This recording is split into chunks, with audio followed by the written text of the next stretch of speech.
Today we're going to translate our Jim Dine inspired paintbrushes into sculptures made out of clay.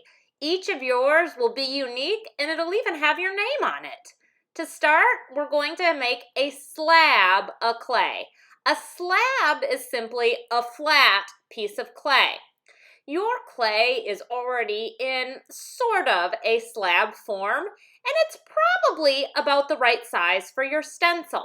But if you need to, you may use the palm of your hand to make it a little flatter, but be careful not to go too flat. It should be as thick as your finger. Now find a tool that has a point to make the shape of a paintbrush. You have a stencil in front of you, but if you would like to make your paintbrush a little different from that stencil, that's fine. You can draw it the way you like it. Here's where the bristles will be, and I'm going to save that extra because I might want it in a little bit. You'll see. Now I'm going to smooth out any places where I've gotten cracks. I can dip my finger in water to get rid of those cracks. The next step is taking that tool that has a point and drawing the lines in the paintbrush. If I get little crumblies, I pick them off with my finger. This is for the metal part of the brush here, and I'm going to make a wavy line to represent where the paint is on the paintbrush. Again, if there are any cracks, I'm kind of picking them off. Now I'm going to make little lines to represent the bristles or the hair on the paintbrush. You want to make these close together to really get that texture. Now I'm going to take a straw and I'm going to poke a hole in the top of my paintbrush.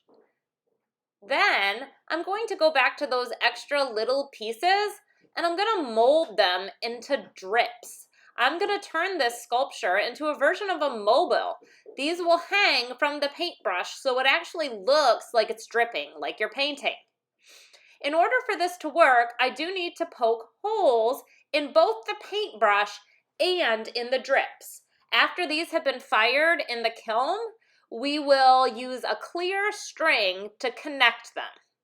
The straw works great to get these holes in the drips and the brush itself.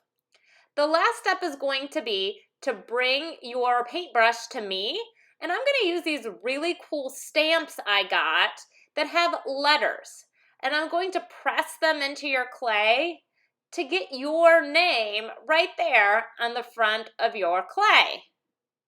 When you're finished, you're going to have a really cool piece of art.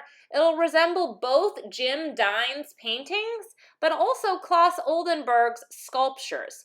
We'll add color to them after they've been fired in the kiln. And as you know, that can be kind of a long process. I have to let your clay dry for a couple of weeks before I can even think about letting it go into the kiln.